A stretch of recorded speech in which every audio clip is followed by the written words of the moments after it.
Palavra é sua, Pedro.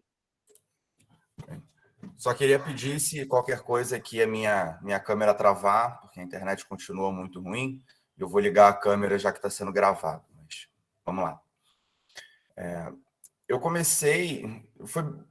Primeiro, devo dizer que foi um tanto quanto difícil escrever esse memorial, né? Eu comecei e apaguei e recomecei ele umas 2 ou 3 vezes, assim, porque no primeiro momento, quando eu comecei a escrever, eu estava simplesmente relatando as experiências que eu tive dentro de sala de aula como professor.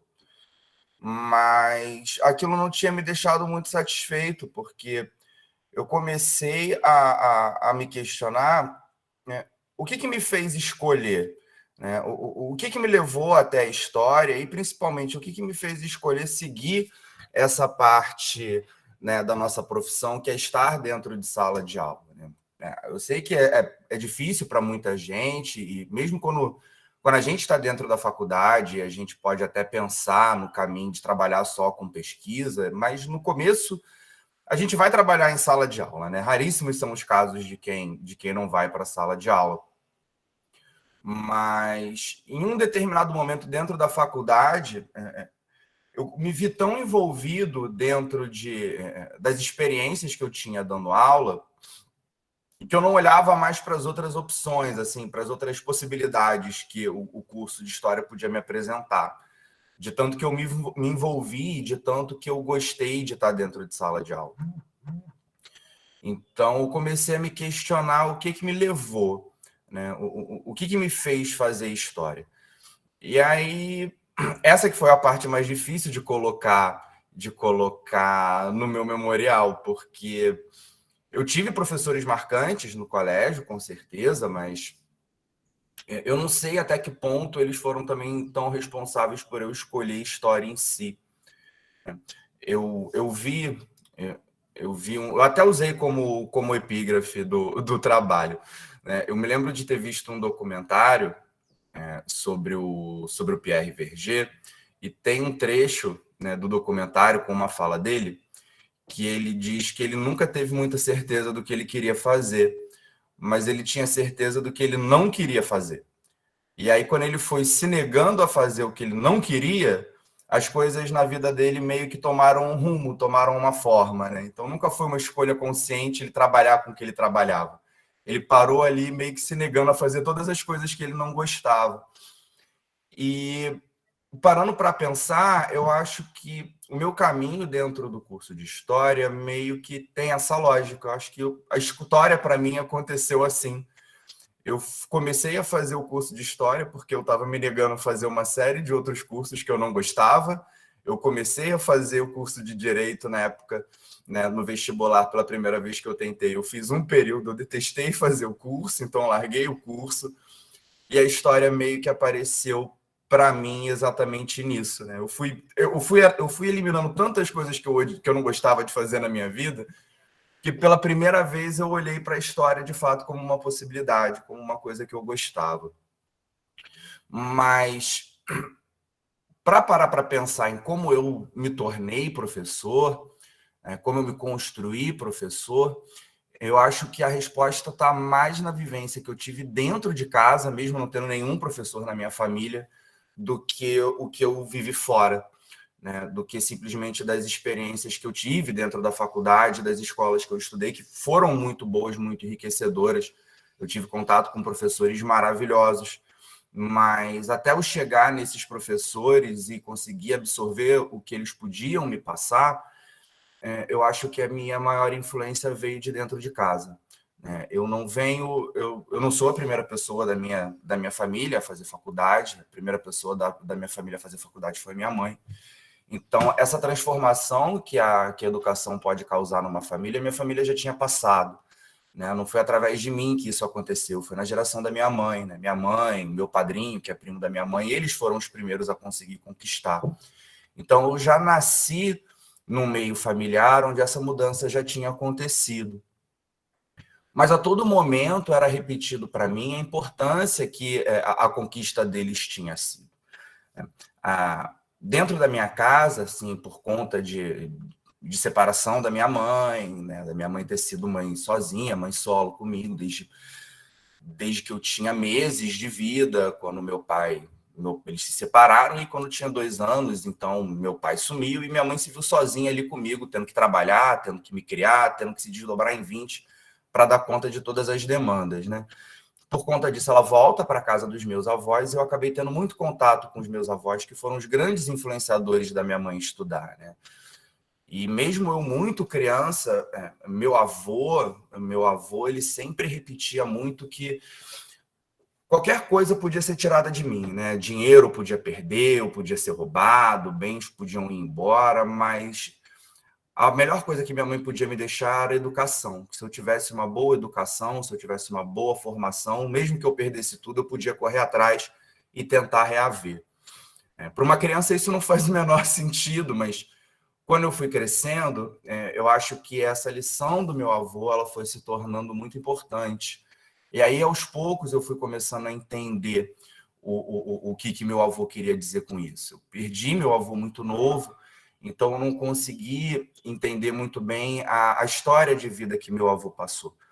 Mas minha avó que morreu ano passado, ela, da história de vida dela eu soube mais, né? E aí eu consegui entender por que minha avó ela investiu tanto na formação da minha mãe, né? Que insistiu tanto e fez de tudo para minha mãe continuar estudando e que minha mãe conseguisse estudar e fazer o que ela quisesse fazer, né? A minha avó, ela é filha de estivador do cais, né? Meu bisavô, ele é um estivador do cais do Porto, que tem uma história até um tanto quanto peculiar. Ele tem uma história até um tanto quanto peculiar, assim, de vida, que minha avó conta, né? Ele não vem de uma família pobre, mas ele vem de uma família muito ignorante. Então ele com 14, 15 anos, na realidade, ele foge de casa no interior de Alagoas, de um pai que não tinha dado estudo para nenhum dos filhos, com medo dos filhos roubarem ele. E ele vem para o Rio de Janeiro, ele era semi-analfabeto com 15 anos.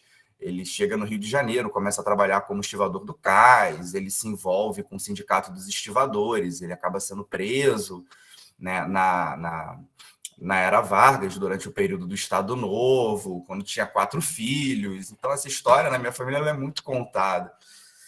E minha avó sempre repetia muito isso, né? Ele nunca teve condição, por conta do trabalho, de dar estudo para os filhos, mas ele sempre insistiu que, apesar de tudo, mesmo com muita luta, numa situação muito precária, ele insistiu que todos os filhos estudassem, e todos os filhos estudaram, né? Minha avó e os irmãos da minha avó, na época, todos concluíram o ensino médio, que para eles era muita coisa, né? Eles não tinham nem perspectiva de concluir o ensino médio, conseguiram.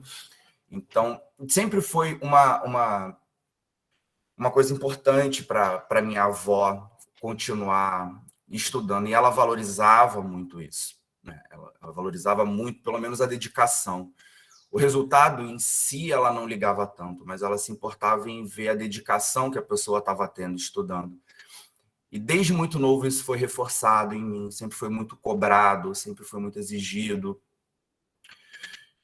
mesmo que de forma indireta eu não sabia, mas isso tava me influenciando, né, com o tempo. E no meio desse clima familiar todo, com essas cobranças, com essas exigências, quando eu chego no vestibular e passo para direito, depois não quero e vou pensar em fazer história, o engraçado é que minha avó foi a única pessoa que realmente me apoiou na troca, porque ela achou incrível naquele momento, eu só falando que queria fazer história, ela já achando incrível que eu seria professor, né? Na cabeça dela, que achava tão importante a educação e as pessoas continuarem estudando de alguma forma e se formarem, ela achou uma coisa incrível eu escolhi ser professor, e não foi uma escolha também muito consciente naquele momento eu trabalhar em sala de aula. Eu começo na UF, ainda um pouco cercado com alguns preconceitos que existiam na época desde que eu entrei, né, de que o caminho para você ser bem-sucedido tinha que ser através da pesquisa, que o colégio tinha que ser uma coisa transitória, né? Eu fui exposto a esse tipo de opinião várias vezes. Cheguei até em um determinado momento a reforçar um pouco esse tipo de opinião no começo da faculdade, só que aí eu começo a ter as minhas experiências em sala de aula. Eu comecei a dar aula num pré-vestibular social na UF, no Motivação, eu fiquei 3 anos lá, foram os 3 anos finais da minha faculdade, e depois eu tive também a bolsa no PIBID. Eu tive a minha bolsa no PIBID, que eu trabalhei 2 anos ali no IEPIC, pertinho da UF. E ali, com a experiência dentro desses 2 lugares, é que minha cabeça deu uma virada assim completamente absurda, porque a experiência que eu tive dentro do Motivação, né, com a transformação de vida que os alunos podiam ter, que aqueles alunos estavam buscando entrar na faculdade, até a experiência de conhecer alguns desses alunos, porque uma passou para a história na UF, outros eu acabei esbarrando pela faculdade, que entraram lá, me apresentaram a mãe e pai em dia de matrícula, todos felizes que os filhos tinham passado para a UF. E depois, com a experiência do IEPIC, com um público completamente diferente do Motivação, e ainda passando pelo período das ocupações dentro da escola e vendo a demanda ali dos alunos, que eles levavam para a gente, muitas das vezes o que eles queriam, o que eles esperavam da escola e das aulas. E aí a gente chegou a levar o Carlos Ador para palestrar para eles dentro do colégio na época das ocupações, porque uma galera começou a flertar com ideais anarquistas. Então a gente leva o Ador para bater um papo com esses alunos. Então todas essas experiências de atender a demanda desses alunos acabou me modificando, mudando minha cabeça e mudando os meus interesses. E aí eu acho que o Pedro, professor, ele nasce dessas 2 experiências, né, de ver a transformação dos alunos dentro de um curso pré-vestibular e depois a gente vê a demanda que os outros alunos na escola pública pelo PIBID, que eles tinham e muitas das vezes a gente estava deixando de lado, né? E como a gente podia transformar aquele espaço dentro das escolas públicas simplesmente por ouvir o que aqueles alunos estavam querendo, né? Aqueles alunos que a gente dava fama de desinteressados, de que não queriam nada em sala de aula, foram os alunos que organizaram ocupação, organizaram cozinha, organizaram limpeza, foram os alunos que estavam presentes no bate-papo com o Ador. Então, quando a gente traz uma outra relação para dentro de sala de aula, a gente vê que os alunos eles não são desmobilizados, eles não têm falta de interesse, eles só estão procurando uma nova forma de se relacionar e de aprender. Então, acho que para mim está aí. A minha história como professor, ela vem disso, de começar a dar um pouco mais de voz para esses alunos e tentar entender mais o que eles querem e atuar em sala de aula mais da forma como eles querem que a gente esteja atuando, né? Que eles querem, muitas das vezes, que a matéria seja passada, a forma como eles querem que a gente ensine, e não tanto do que a gente está levando de expectativa para a sala de aula. Eu acho que a história passa por isso aí, gente. Obrigado. Obrigado, Pedro. Bom, Pedro. Bem, muito obrigado.